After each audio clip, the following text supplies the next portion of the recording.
Okay, we've been analyzing the lies that we've selected. We've gone through a number of questions. Now we're going to ask a little bit more difficult question to answer. This question is, where did the lie come from? What are its historical roots? So let me give an example.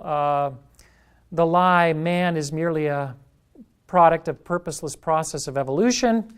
That has its historical roots in the research and the writing of a gentleman named Charles Darwin, whom most of you will be familiar with. He's a famous 19th century English botanist.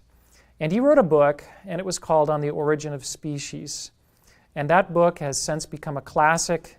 And as I said earlier, that theory of his, the theory of evolution, is now taught as a fact throughout the world.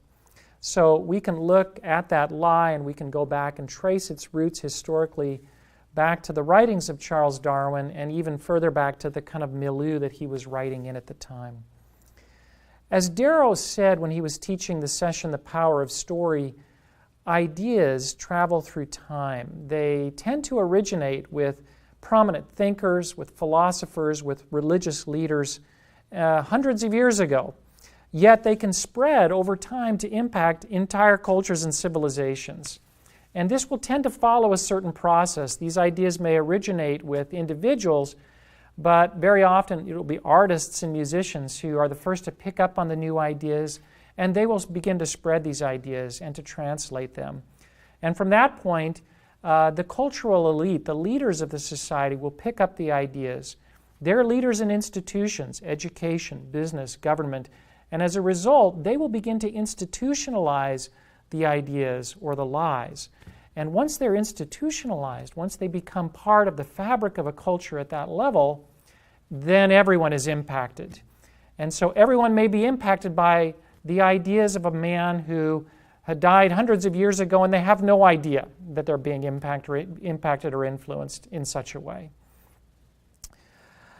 Personally, I have to tell you, I love history. And I love particularly the history of ideas. I also am very aware that most people don't. So perhaps you have no idea what the roots of the lie that you selected are, where it comes from. Some of these lies have very ancient religious origins. That's okay. But I do want to give you this as a challenge. Take time to think about the origins of that lie. It came from somewhere.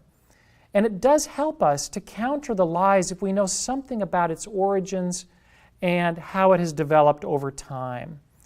But if you do have some ideas on the historical roots of the lie, where it originated, what I want you to do, again, individually or in small groups, depending on your situation, is just write those down. Write down the ideas or your thoughts on the historical roots of the lie, and do that now before the next video.